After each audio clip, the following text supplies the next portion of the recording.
ni los doctorados que hacemos.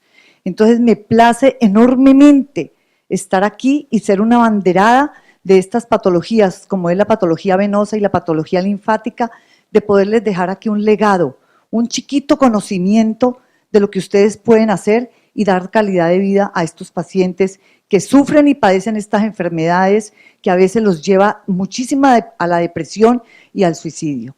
Entonces, ojalá aprovechen. Yo hago unas conferencias muy rápidas, muy dinámicas, no les hablo de los linfocitos que se van con el macrófago y van por allá y hacen, no. Yo les muestro aquí lo que es una enfermedad, no porque no se haga eso, sino porque definitivamente los congresos son muy cortos, son muy rápidos y el tiempo no nos permite hacer tanta cosa. Comencemos.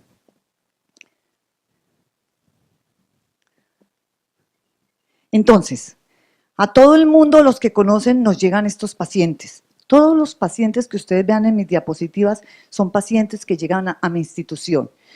Cuando nos llegan este tipo de pacientes, uno dice, Dios, los diabetólogos, los que manejan pie, también saben que esto es un dolor de cabeza, esto es una desidia del sistema de salud y definitivamente hoy en día hay mucho que hacer por ellos.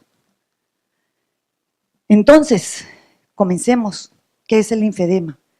Son esas fotos que les mostré anteriormente. ¿Qué vamos a hacer con estos pacientes? La única consigna es dar calidad de vida. Y para ello tenemos que saber qué es el linfedema. Y decimos que el linfedema es un acúmulo de agua, de sales, ácido hialurónico y lo más importante, proteínas de alto peso molecular. Estas proteínas son las que se encargan de hacer esos cambios verrugosos, de hacer y producir esa fibroesclerosis en esos pacientes que tienen esta patología. En el espacio intersticial, que conlleva un aumento progresivo de la extremidad o región corporal y a su vez a una disminución de la capacidad funcional. Cuando yo digo región corporal, me refiero a todo. Nosotros tenemos linfáticos en todas partes, menos en el pelo y las uñas. De resto, sistema linfático hay en todas partes. Por eso es que es un sistema supremamente importante y supremamente complicado de manejar. Decimos, fácil de diagnosticar, difícil de tratar, pero yo jamás le digo a un paciente imposible de curar. Créanme que todas las enfermedades crónicas son imposibles de curar. A ver, un paciente que hace una diabetes, perdónenme la expresión, ya es diabético, y que revierte, puede que revierta, los obesos mórbidos que les hacen el bypass gástrico, sí, pero el diabético tipo 1, el hipertenso, sí, son enfermedades crónicas. Entonces no le podemos decir a un paciente, yo no lo voy a curar. Yo le digo a un paciente cuando llega a mi institución con la necesidad y con el deseo de no ser amputado, vamos a luchar. Entre usted y yo, hoy en día nos volvemos como marido y mujer, ¿sí? Es un matrimonio. Usted me colabora y yo con mis conocimientos lo ayudo, pero hay que crearle un vínculo de compromiso al paciente, porque esta patología no es fácil de manejar. Y para eso tenemos que saber un poquitito de lo que es la anatomía del sistema linfático. Y es un sistema bello, porque es igual al sistema venoso. Tiene válvulas, la válvula se daña, hay reflujo, hay hipertensión venosa, hay hipertensión linfática. Y lo más lindo de este sistema es que ellos van paralelos al sistema venoso. Entonces, cuando los cirujanos vasculares hacen su safenectomía o hacen sus varisectomías, ellos hacen lo que tienen que hacer y lo que les enseñaron. Pero como antes desconocíamos el sistema linfático, ellos no eran tan cuidadosos con el sistema linfático. Hoy en día, con todo lo que sabemos de linfología, ya los cirujanos vasculares dicen, ojo, que hay que cuidar el sistema linfático, porque se destruye. En una safenectomía, los que saben de cirugía arrancan esa safena y todos los colectores que van allá al pie se rompen. ¿Y para dónde queda esa linfa? Entonces yo le digo a los cirujanos vasculares, este es el dolor de cabeza suyo, hermanito. Usted lo deja muy bien desde el punto de vista reflujo venoso, pero me daña mis linfáticos. Entonces, cuídemelos y mándemelos para yo manejarle el posoperatorio, ¿sí? Entonces, esa es la verdadera dicha de conocer la parte del sistema linfático. Entonces, por eso decimos que es un sistema aparte de la circulación periférica compuesta por un sistema superficial y profundo y conexiones entre ambos. Los colectores en las extremidades van paralelos a las venas y como ellas están dotados de válvulas para asegurar el retorno linfático, ¿sí? Entonces aquí rápidamente, quiero que solamente sepan esto, aquí hay una cisterna de Beckett y decimos que toda la circulación linfática que viene de nuestras piernas, de miembros inferiores, cae aquí a la cisterna y esta se continúa como el conducto torácico, que es el que recibe absolutamente toda la linfa que viene de cabeza, cuello y miembros superiores. Ojo con el sistema linfático. El paciente tiene que saber y el médico tratante también. Cuando un paciente me hace linfedema de miembro superior, ojo que hay que tratar también el miembro contralateral, porque como es un sistema que se intercomunica y por eso es que las metástasis se hacen generalmente por vía linfática. Entonces, si yo tengo un paciente con una úlcera en una extremidad, en el miembro inferior izquierdo, debo también poner media de compresión graduada en la pierna contralateral, porque se hace un círculo de circulación, digámoslo así, entonces se me va a comenzar a dematizar la otra pierna. No, doctor, pero si yo esta pierna la tenía buena, ay, ¿qué era lo que está pasando? Entonces no podemos olvidar que el sistema linfático hay que tratarlo en conjunto. Miembros inferiores, ambas piernas, miembros superiores, tener cuidado con el miembro contralateral. Entonces, la etiología, debemos saber, y es importantísimo que tenemos que el linfedema puede ser primario o secundario. Tenemos el linfedema primario, que a su vez puede ser precoz o tardío. Solamente aprendas en esto. Precoz, si nace hasta los 15 años, y tardío de los 15 años en adelante. ¿Por qué? Porque puede haber una hipoplasia linfática, una aplasia linfática, aun cuando yo siempre he dicho, aplasia linfática no puede existir, porque no podríamos vivir, ¿sí? Sin linfáticos sería imposible vivir, y aplasia es que no existe. Entonces, ¿hay una hipoplasia marcada o una hiperplasia marcada? Sí. Entonces, miren ustedes, estos son pacientes míos, esta es una paciente de 30 años que llega en estas condiciones, un muchacho de 28 años en estas condiciones y un niño que comienza a hacer un linfedema desde muy temprana edad. Si no sabemos manejar estos pacientes y los dejamos a la deriva, son los verdaderos elefantiásicos del mañana. Aquí está. Y el secundario, este es muy importante, porque con solo decirles un mísero esguince de tobillo, que desafortunadamente no todo el mundo que hace esguince de tobillo termina siendo linfedematoso, ¿sí? Pero hay gente que tiene genéticamente una, digámoslo así, malformación linfática y pues si le tocó hizo un esguince y nunca lo deshincharon, eso se vuelve un círculo vicioso porque cuando hay hipertensión linfática, los estreptococos, le decía yo al infectólogo, y el estafilococo son bacterias que yo las detesto porque me complican la vida del paciente. Y ustedes ven que pacientes que hacen erisipelas, eso se vuelve repetitivo, ¿sí? Y los pacientes que hacen celulitis se vuelve repetitivo y eso comienza a dañar más el sistema linfático y es el paciente que termina hospitalizado con una erisipela ampollosa y complicándose su vida. Entonces tenemos, obviamente, cáncer de mama, les hacen cuadrantectomía, les hacen vaciamiento y les hacen radioterapia. Entonces, todo es una injuria contra el sistema linfático. Entonces, si hacemos las cosas bien desde un temprano, yo le digo a los oncólogos, por Dios, todo paciente que tenga un cáncer y le hagan una incisión en la mama, así sea lo que sea pequeña, cuadrantectomía, mastectomía radical, siempre ya sale con un linfedema. Ya está allí latente el linfedema. Que lo desarrolle o no lo desarrolle, ¿quién lo sabe? Que haga una erisipela o haga una celulitis, ¿quién lo sabe?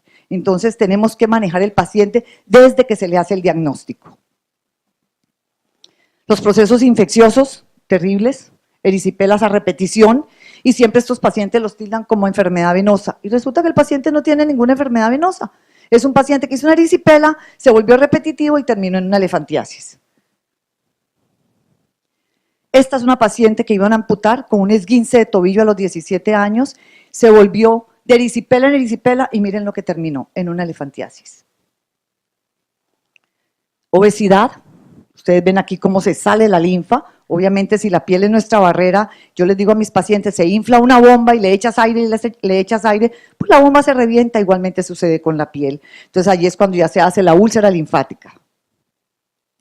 El postquirúrgico, me costó mucho trabajo en Cali que los ortopedistas entendieran que después de una cirugía de cadera, de rodilla, el sistema linfático se agrede.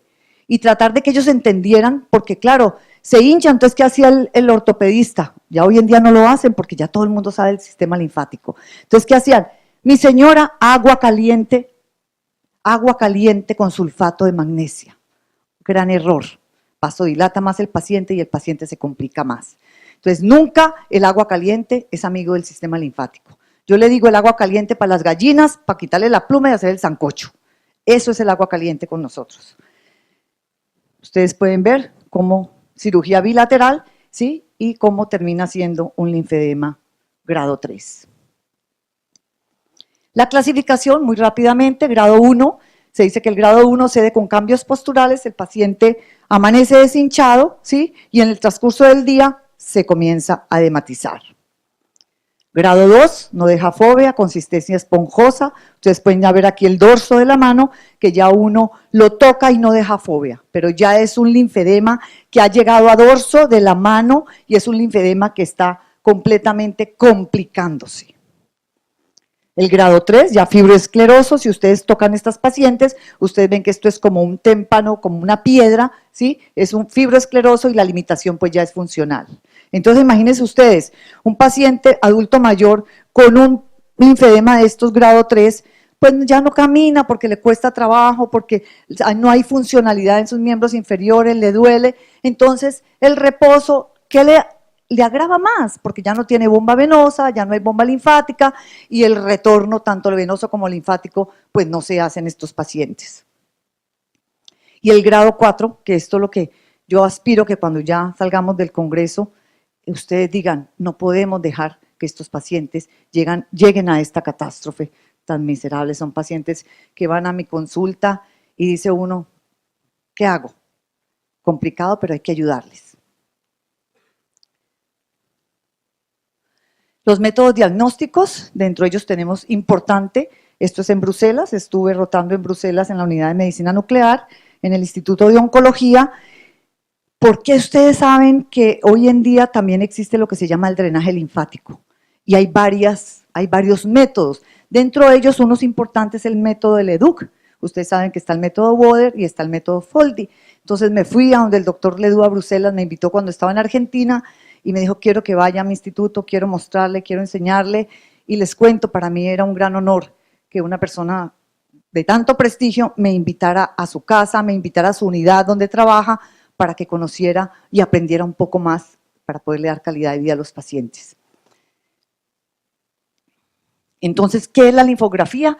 ¿Y para qué sirve? Su principal ventaja es evidenciar imágenes del retorno linfático, evalúa la velocidad de tránsito a través de los canales linfáticos. Ustedes ven cómo no se capta el medio de contraste, entonces podemos decir, hay un trastorno del retorno linfático y con esa linfografía podemos saber qué vamos a hacer definitivamente con el paciente. Ojo, linfografía no se lo hagan sino al paciente que tiene un linfedema congénito, porque ¿para qué le va a hacer una linfografía a un paciente secundario si yo sé qué es? O a trauma o a neoplasias. Entonces, definitivamente la linfografía se le hace al linfedema congénito, aquellos linfedemas que pillamos rápido, ¿sí? Para saber hasta dónde está la hipoplasia y qué es lo que vamos y encaminar bien el drenaje linfático en ese paciente.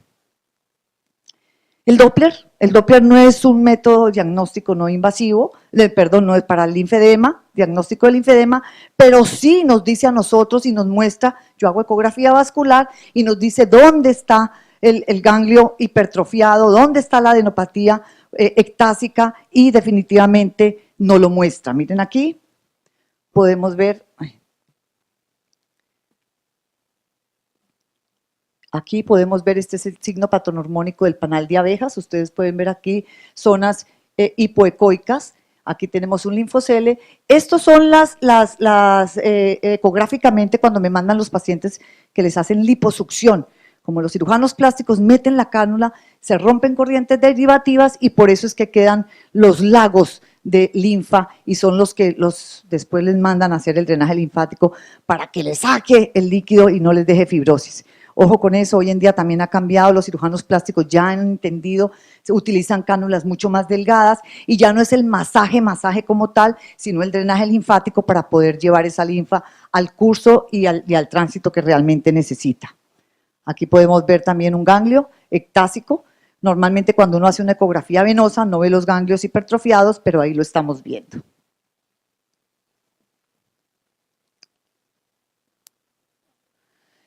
Entonces hablemos ya rápidamente del tratamiento del linfedema. Decimos que el tratamiento, como todas las patologías crónicas, es un tratamiento multidisciplinario. ¿Qué quiere decir multidisciplinario? Que tiene no solamente una sola cosa nos va a mejorar el paciente. Vuelvo y les digo, uno tiene que explicarle al paciente. Y cuando uno se enfrenta a estas patologías, uno tiene que hacerle entender al paciente que si quiere calidad de vida, tiene que cooperar. Entonces decimos, ¿cómo vamos a hacer el manejo multidisciplinario? ¿Y en qué consiste? Entonces consiste en vendajes multicapas en telescopaje, que lo vamos a ver hoy en la tarde, o versus si no podemos hacer vendajes multicapas, porque hay pacientes que vienen definitivamente con unas deformidades que uno no puede vendar, un paciente con vendas de corto estiramiento, pero existe en el mercado, ¿sí?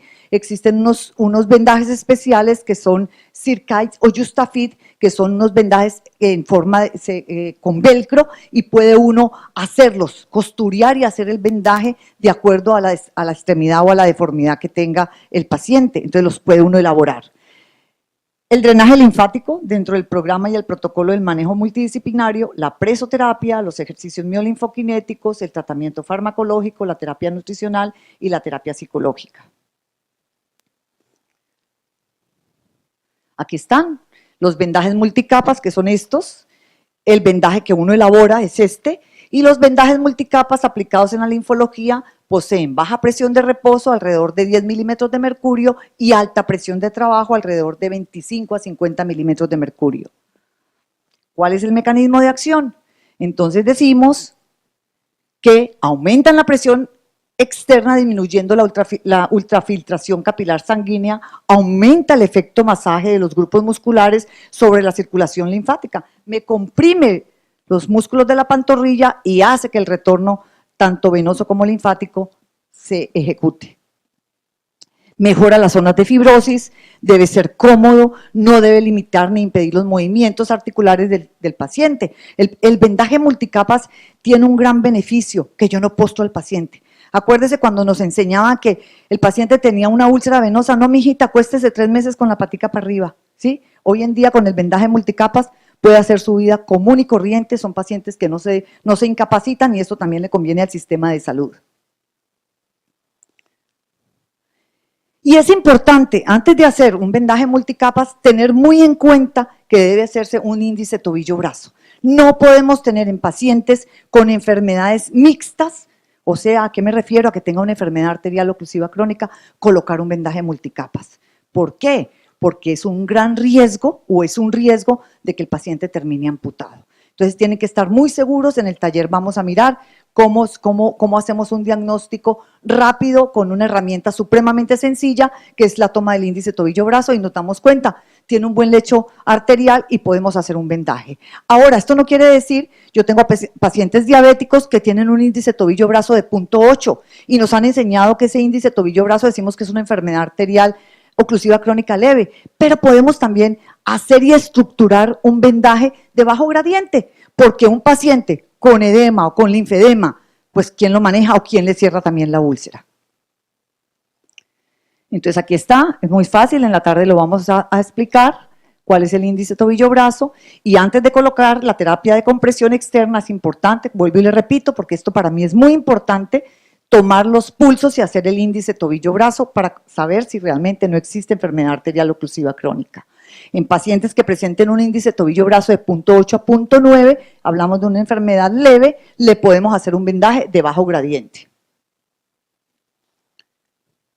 El drenaje linfático dentro del protocolo es un procedimiento terapéutico sobre la superficie cutánea del área afectada para favorecer la circulación linfática. Se debe saber hacer el drenaje linfático, porque tenemos que conocer la anatomía de nuestro sistema linfático para saber, primero, dónde abrimos corrientes derivativas y a dónde vamos a llevar esa linfa, que digámoslo así, está en un estancamiento, está en un éxtasis linfático. Aumenta la entrada de proteínas de alto peso molecular en el capilar linfático inicial. Recuerden que les dije desde un principio, la proteína de alto peso molecular es la causante de la fibrosis, de la verrugosis, de la elefantiasis. Estimula la contracción del linfangión para el progreso en sentido proximal de la linfa. aumenta el flujo linfático por las corrientes derivativas de los miembros afectados.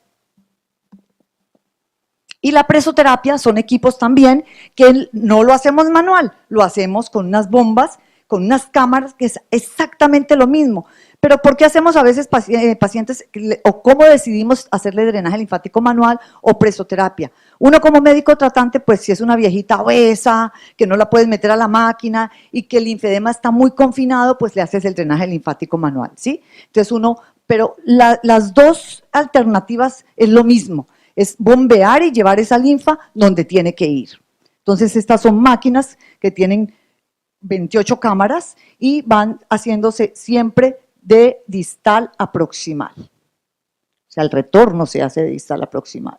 La presoterapia secuencial contribuye al drenaje de agua y sales del miembro afectado por el linfedema, ya sea a través del sistema venoso linfático o espacio intersticial, y no se ha podido demostrar la evacuación proteica linfática con este método. Por eso es importante también, antes de meter los pacientes a presoterapia, hacer un estímulo linfático mucho más corto, pero hay que hacerlo. La intensidad de la presión a aplicar sobre el miembro es variable, se sugiere más o menos de 20 a 40 milímetros de mercurio. Aquí están también, dentro del protocolo tenemos lo que es el tratamiento o la parte miolinfoquinética, que esto lo hacen las fisioterapeutas entrenadas en rehabilitación linfática, porque ustedes saben que todo lo que hagamos, todo movimiento estimula, ¿sí? Y ejerce, por ejemplo, en miembros inferiores, si hacemos ejercicios de dorsiflexión, estamos estimulando bomba venosa y bomba linfática, entonces las fisioterapeutas se encargan de hacer el estímulo miolinfoquinético para que comience a trabajar y hacerse el retorno como se debía hacer. Entonces, la propuesta de este método es que los ejercicios deben ser pensados, sentidos a la postura global para luego ser incorporados a la vida diaria y laboral del paciente.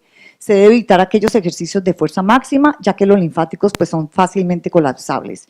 Por eso es que cuando a uno le hacen una liposucción, ¿sí? O a los pacientes que se someten a liposucción y luego las mandan a los masajes, ¿sí? Para sacar esa linfa, pues si hay un trauma o una injuria quirúrgica más el trauma, pues ¿dónde van a quedar los precolectores o los colectores? Entonces, definitivamente el drenaje linfático son movimientos muy suaves, sincrónicos, ¿sí? No es de fuerza, es de acariciar el sistema linfático.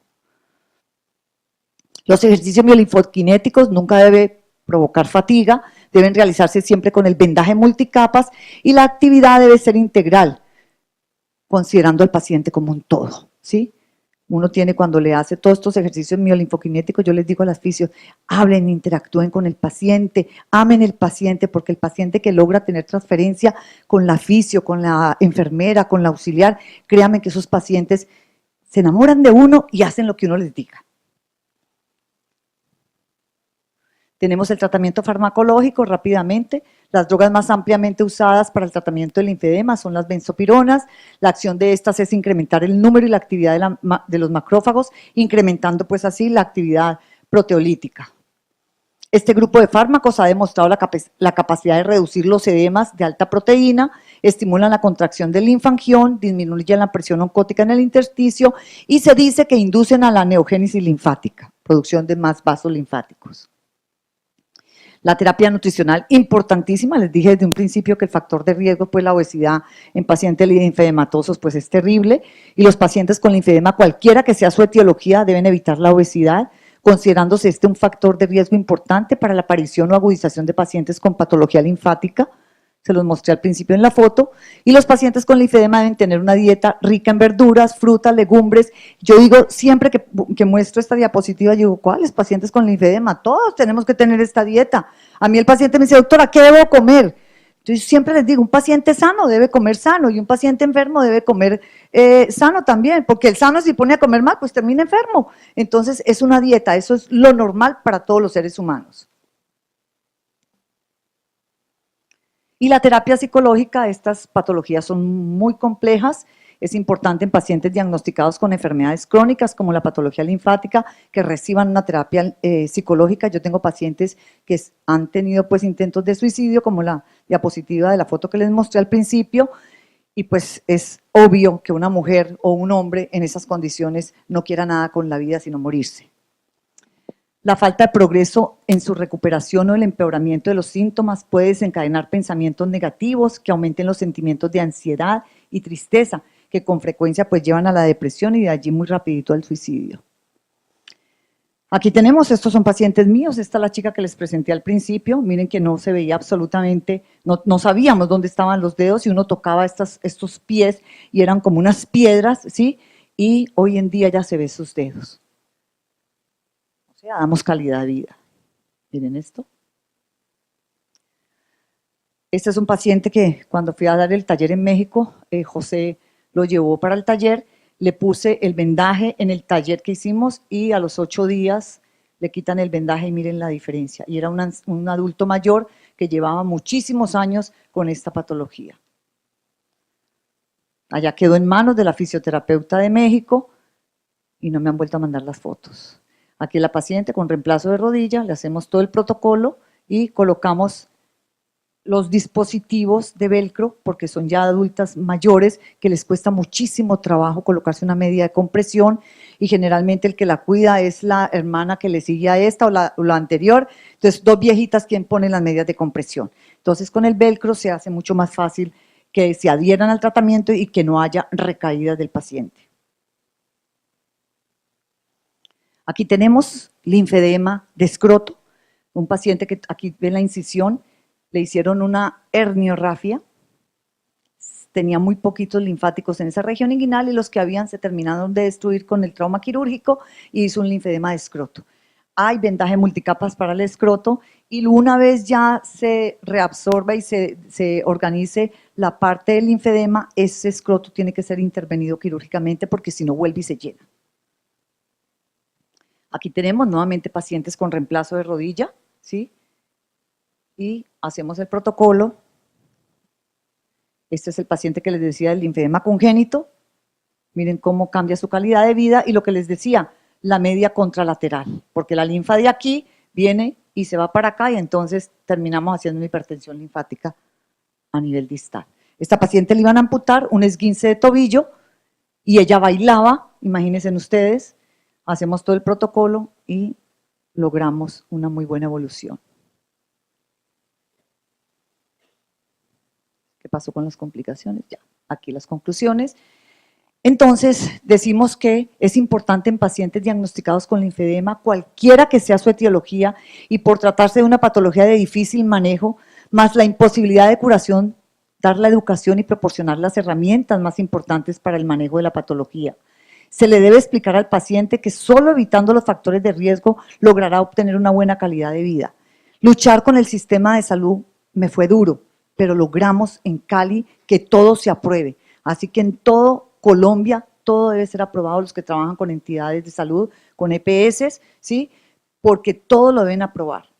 Yo les demostré a los auditores cuando llegué a trabajar a la Fundación Valle de Lili, mire, el sistema de salud se ahorra una cantidad de plata porque estos pacientes mantienen hospitalizados y de hospitalización en hospitalización. Aquí estamos en el Congreso en México, ¿sí? Este es el doctor Albert Leduc, el que hizo la maniobra de Leduc, y aquí está mi profesor José Luis Suchi en Argentina, donde me formé, gran maestro de la linfología, cirujano vascular, gran representante de Latinoamérica. Muchísimas gracias.